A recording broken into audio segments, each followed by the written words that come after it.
Et voici votre émission Il est écrit.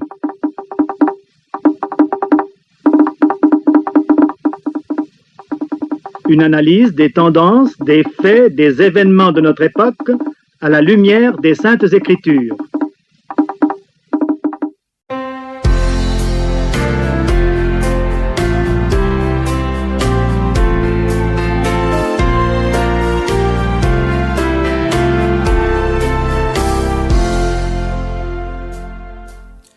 Madame, Monsieur, fidèles auditeurs et vous tous qui nous rejoignez pour la première fois, bonjour et merci de répondre présent pour Il est écrit, votre programme d'édification spirituelle que l'Église adventiste du 7e jour vous propose chaque samedi matin dès 7h. Lionel Simot dirige la partie technique, Madeleine Sangou est bien là pour nos conseils santé, Emmanuel et Marcel Milon gèrent la partie logistique, Clovis soutient Fopas, c'est moi, et aujourd'hui, je vous invite à louer le Seigneur avec toute notre énergie parce qu'il veille sur nous chaque jour. Mes chers amis, installons-nous confortablement en écoutant un extrait de cette chanson intitulée « Louer le Seigneur ». Louez le Seigneur, tous les peuples, fêtez-le tous les pays. Son amour envers nous s'est montré le plus fort, éternel et sa fidélité. Son amour envers nous s'est montré le plus fort, éternel et la fidélité du Seigneur. Louez le Seigneur, tous les peuples.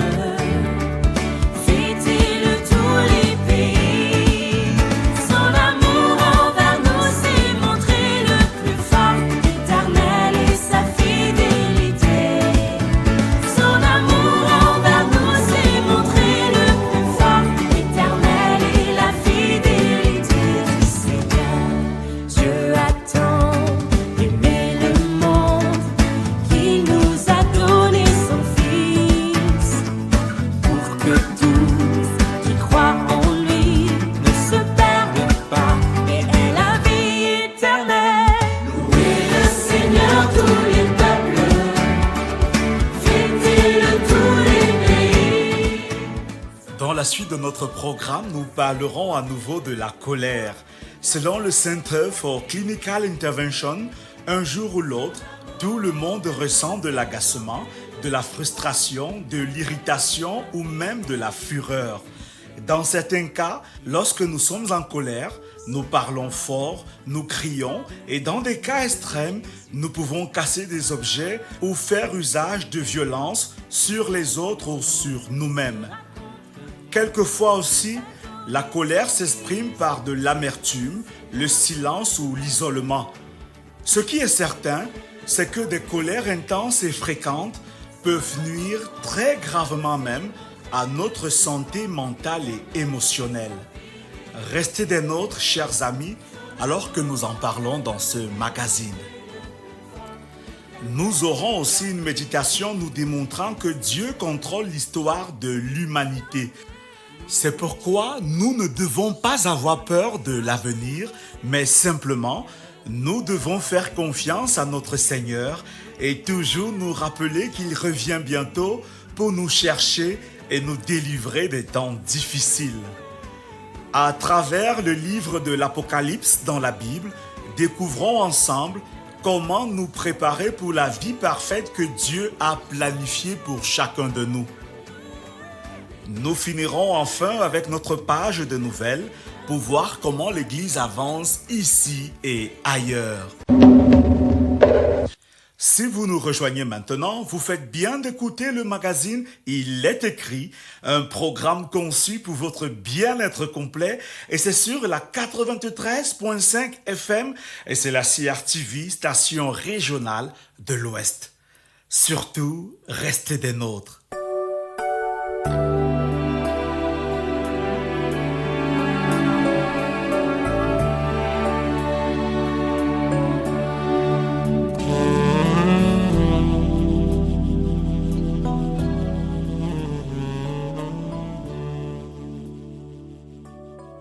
Madame, Monsieur, Accueillons maintenant Madeleine Sangou parce que vous l'avez deviné, c'est notre rubrique santé et bien-être. Bonjour ma chère amie. Bonjour mon cher Clovis et bonjour aussi à vous tous qui nous suivez et nous soutenez semaine après semaine. Alors que vous avez abordé les effets de la colère sur notre santé physique la semaine dernière, aujourd'hui, vous attirez notre attention sur ses autres conséquences, notamment ses conséquences sur notre santé mentale et émotionnelle. Effectivement mon cher Clovis. Nous vous écoutons ma chère. Mes chers amis, Marc Aurèle a déclaré que les effets de la colère sont beaucoup plus graves que les causes. Eh bien, c'est parce que ce sentiment a sur notre bien-être de graves conséquences. Voici pour nous ce matin 5 effets néfastes de la colère sur notre santé mentale et émotionnelle. 1. Le repli sur soi. Une étude publiée dans Personality and Individual Differences montre que des adolescents sujets à la colère cherchent souvent à s'échapper aux situations sociales pour éviter d'exprimer leurs frustrations. Cela les pousse à s'isoler, augmentant ainsi leur sentiment de solitude et réduisant leurs interactions sociales. 2. La perte de l'estime de soi. Une exposition excessive à la colère peut entraîner un sentiment de honte et d'incapacité, ce qui fragilise l'image qu'on a de soi-même. En effet, une recherche menée auprès d'étudiants universitaires révèle que les personnes ayant une faible estime de soi expriment davantage leur colère sous forme de méfiance ou d'hostilité. Ces émotions renforcent leur perception négative d'eux-mêmes, aggravant leur mal-être. 3. L'addiction. Les individus en proie à une colère incontrôlée peuvent développer des addictions pour échapper à la souffrance émotionnelle. Selon une étude, les individus en colère utilisent souvent des drogues ou de l'alcool pour apaiser leurs émotions, ce qui crée un cycle très dangereux d'automédication et aggrave leurs troubles. 4. L'éloignement vis-à-vis des autres. Les explosions de colère ou la répression émotionnelle peuvent éloigner les proches. Des études menées en 2014 ont révélé que les personnes colériques tendent à s'éloigner de leurs proches, créant des tensions et des ruptures relationnelles. Une mauvaise gestion des émotions liées à la colère entraîne des difficultés à maintenir des relations sociales saines. 5. La dépression. La colère non maîtrisée est fortement liée à des symptômes dépressifs.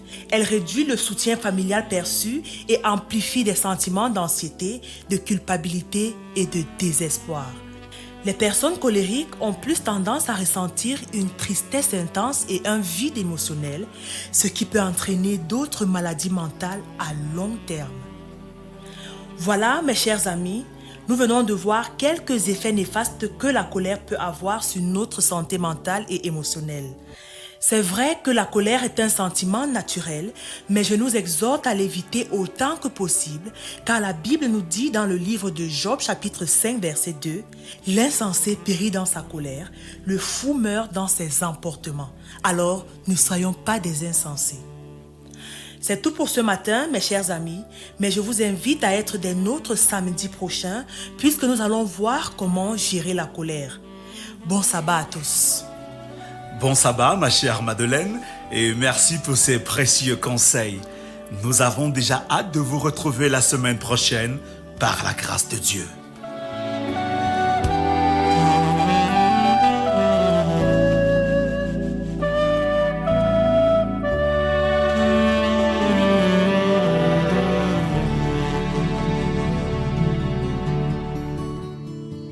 Plus je m'éloigne de toi, plus je me perds dans mes pensées.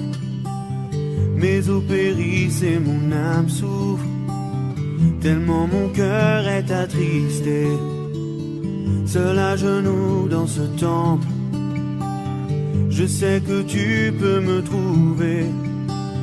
J'ai perdu toutes mes forces en route, mais à toi je veux crier. Enseigne-moi, mon être est brisé. Je n'ai ni force, ni raison, ni sagesse pour me relever. Enseigne-moi, mon être est brisé. Aimables auditeurs, selon Hélène Gould, nous n'avons rien à craindre de l'avenir si ce n'est d'oublier les promesses de Dieu et la façon dont il nous a conduits par le passé. Soyons attentifs pour la suite.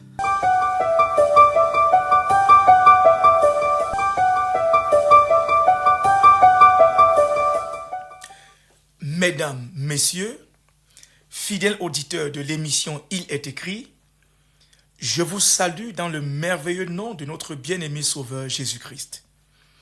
C'est un réel plaisir pour moi ce matin de partager avec vous à travers ces ondes radiophoniques une réflexion biblique que j'ai titrée « À l'école de Jésus ».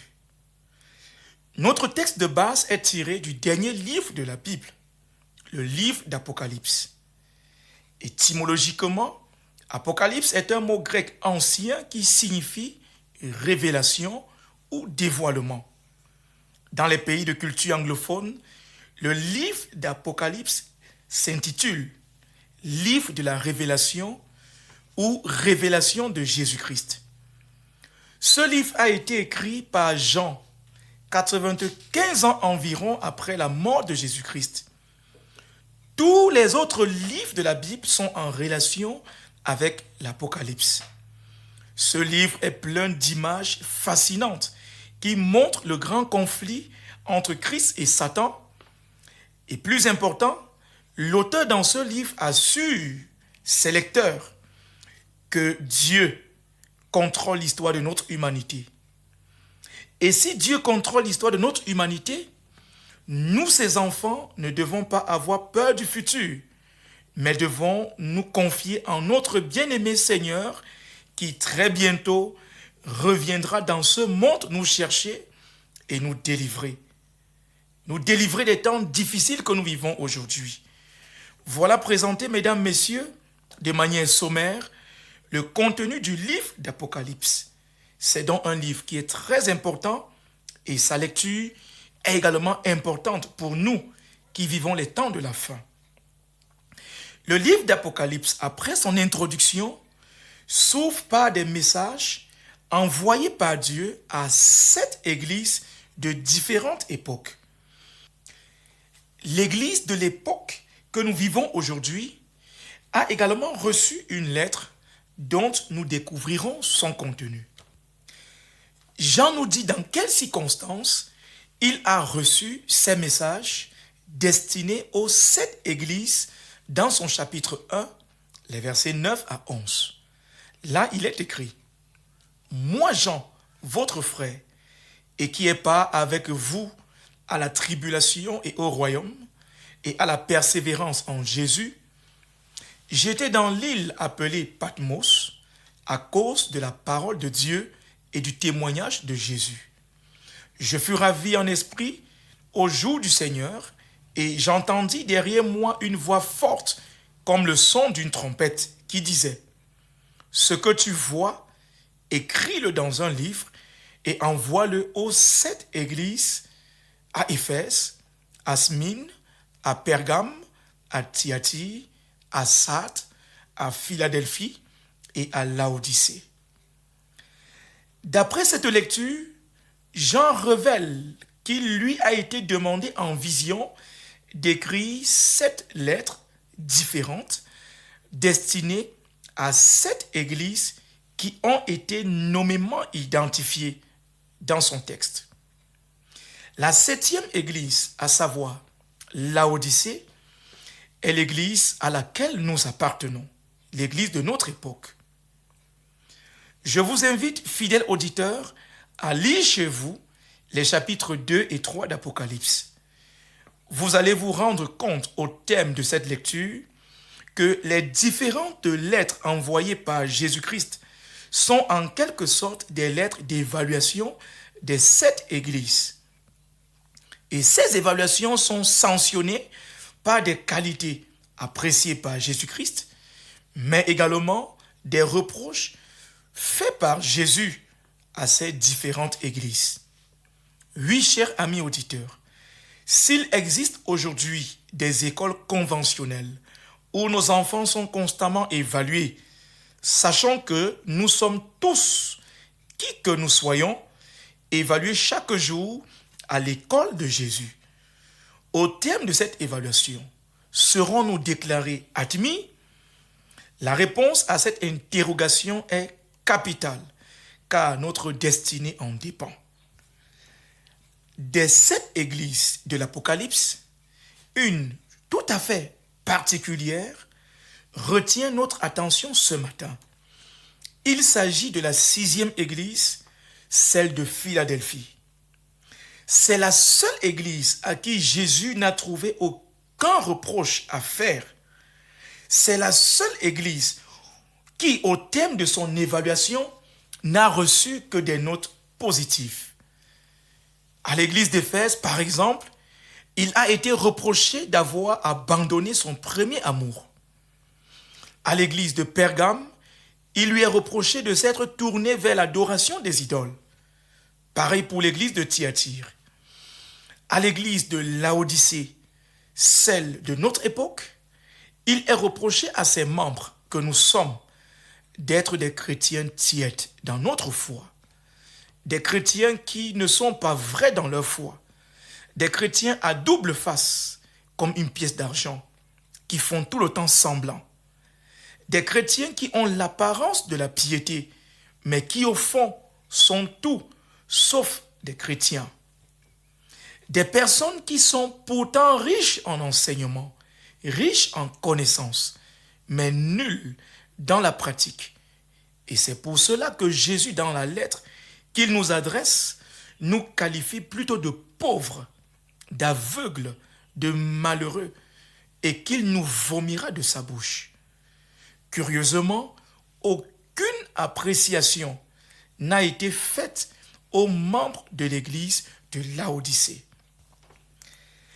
Écoutons à présent l'évaluation faite par Jésus de l'église de Philadelphie. Nous lisons les versets 8 et 10 d'Apocalypse 3, ce qui suit. Je cite, « Je connais tes œuvres. Voici, parce que tu as peu de puissance et que tu as gardé ma parole et que tu n'as pas renié mon nom, j'ai mis devant toi une porte ouverte que personne ne peut fermer.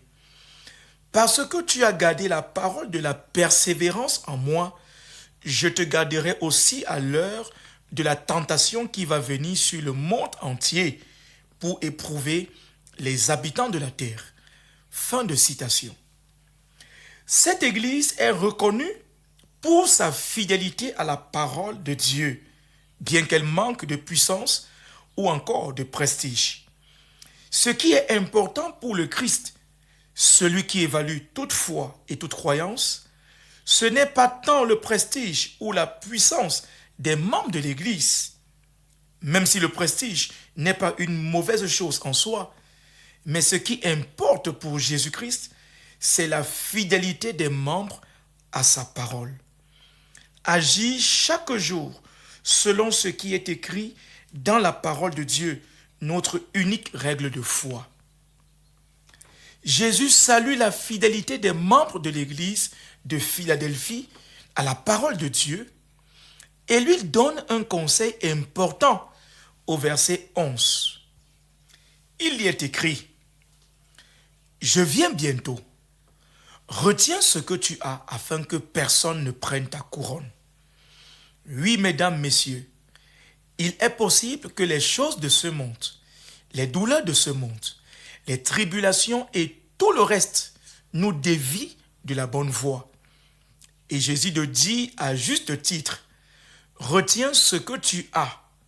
Autrement dit, ne vends pas ta couronne au prix de la guerre du positionnement ici-bas. Non, car que servirait-il à un homme de gagner tout ce monde s'il perdait son âme? Ne vends pas ta couronne par peur du qu'en dira-t-on. Non, il vaut mieux obéir à Dieu plutôt qu'aux hommes.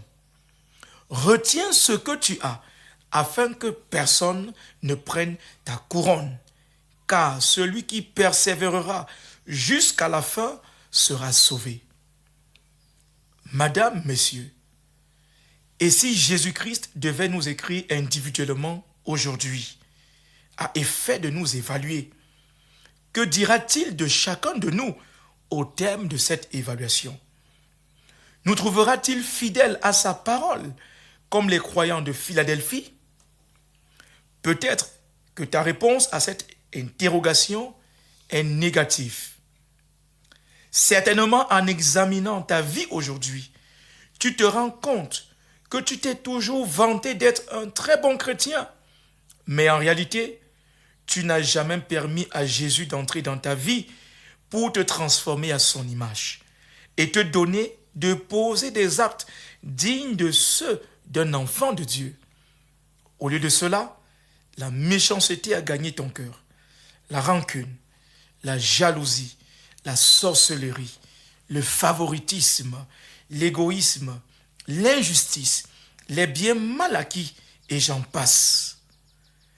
Mais la bonne nouvelle pour toi ce matin, c'est qu'à l'école de Jésus, il existe toujours, tant que nous sommes ici-bas, une session de rattrapage.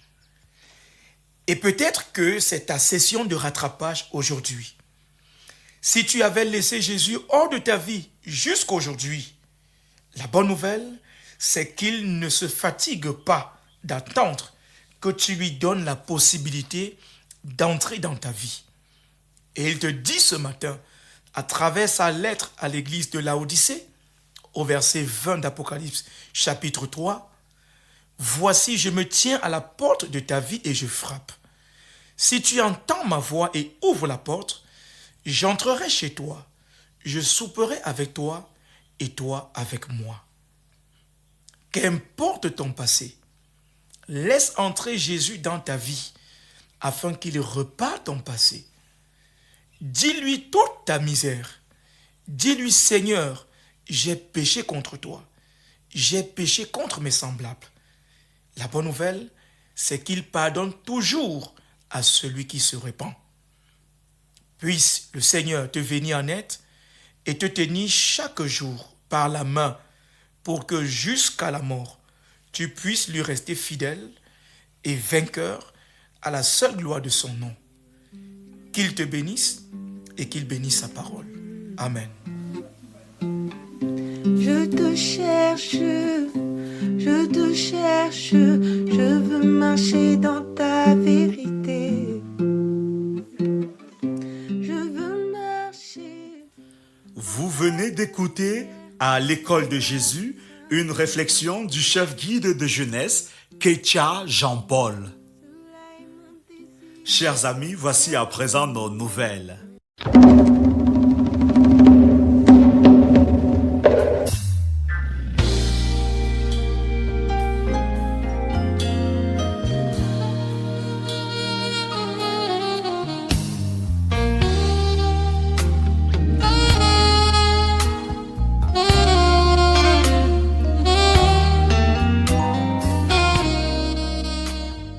Dans le cadre du réveil et de la réforme, chaque jour, nous lisons un chapitre de la Bible et cette semaine, dès demain dimanche, nous lirons dans le livre de 2 Pierre au chapitre 2 jusqu'au livre de 1 Jean au chapitre 5. L'autre lecture de la semaine se fera dans le livre Vers Jésus au chapitre 9. Chaque jour, à 7h le matin ou 7h le soir, nous allons supplier le Seigneur pour être remplis du Saint-Esprit. Nous allons prier aussi pour les malades autour de nous et pour les dirigeants de notre pays.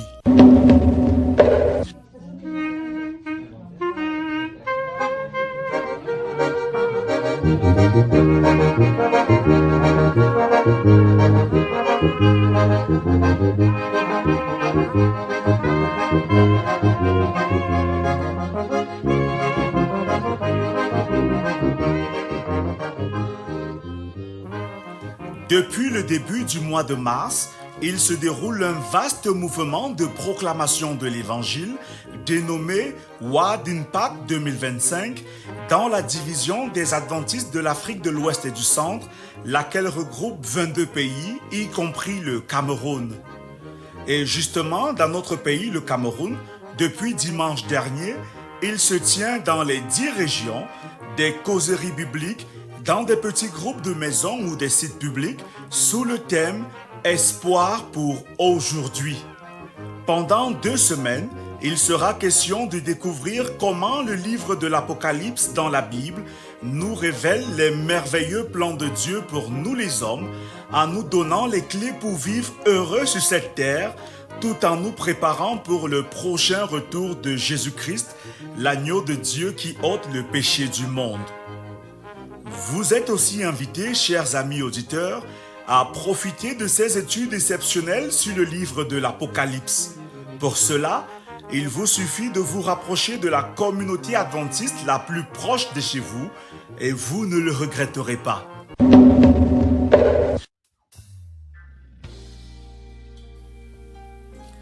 Prenons maintenant la direction de Yaoundé pour signaler que l'Association des femmes adventistes pour la mission a organisé une cérémonie de remise de bourse d'une valeur de 50 000 francs CFA à une 60aine d'étudiantes de familles défavorisées.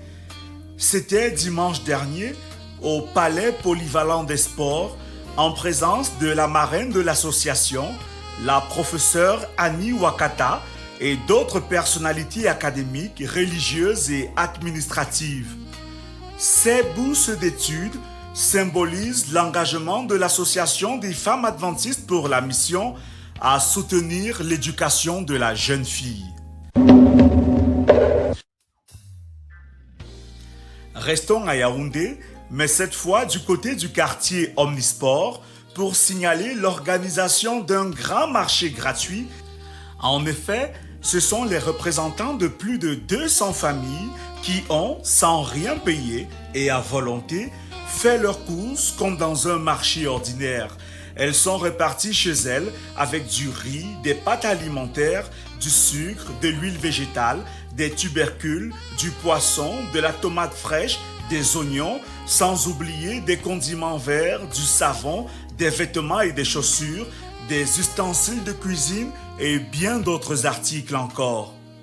Et nul doute qu'en cette période de cherté de la vie, ce marché gratuit vient comme une bénédiction divine pour le plus grand bonheur de ces populations défavorisées.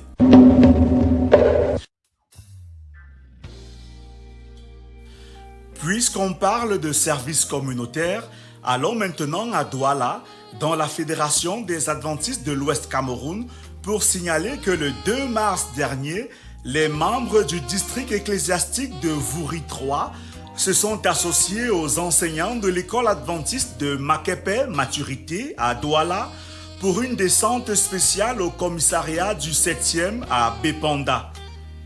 Le but de cette visite était de donner un coup de neuf à ce bâtiment qui abrite les services de la police judiciaire.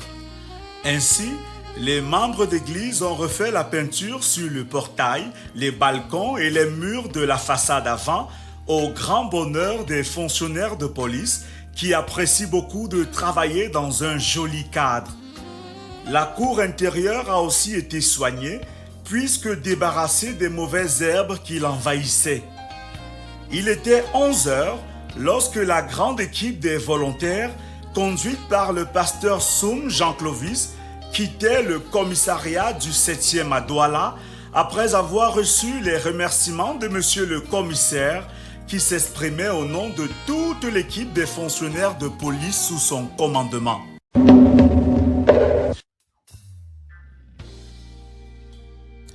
En éducation, signalons que les 6 et 7 mars dernier, au collège adventiste de Yaoundé, du côté de Batalonkak, sous l'impulsion de l'amicale des femmes de cet établissement, une équipe des forces armées et police a animé des causeries éducatives avec les élèves sur le sujet des drogues et leurs méfaits pour la santé.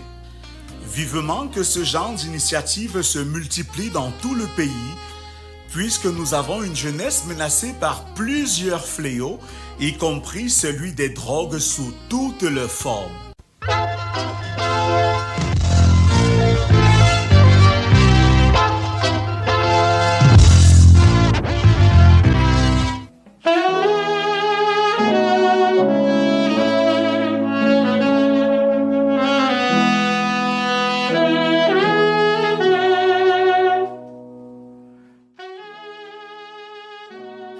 Chers amis, notre programme est maintenant fini, mais si vous rencontrez des problèmes et avez besoin de prières ou de conseils, ou si vous voulez étudier les grands thèmes de la Bible, nos pasteurs sont à votre disposition.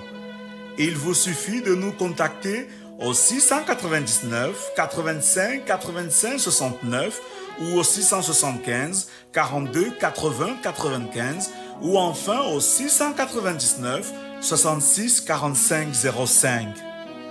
Merci à la grande équipe de la CRTV Ouest qui assure la mise en onde de ce magazine semaine après semaine. Je suis Clovis Suchienfopa et c'est avec un plaisir renouvelé que je vous retrouverai samedi prochain quand il sera 7h. Mais d'ici là, rappelons-nous cette belle promesse du Seigneur. Je vous laisse la paix, je vous donne ma paix, je ne vous donne pas comme le monde donne. Que votre cœur ne se trouble point et ne s'alarme point. Dieu vous bénisse. En ta présence, ô mon Créateur, à tes pieds je viens déposer mon cœur. De toi je veux prendre, transforme mon être entier pour proclamer ton amour et ton salut. En ta présence, ô mon Créateur, à tes pieds je viens déposer mon cœur. De toi je veux prendre, transforme mon être entier pour proclamer ton amour et ton salut. Seigneur, transforme-moi. Oui, oh moi je te prie, tu semblable à toi.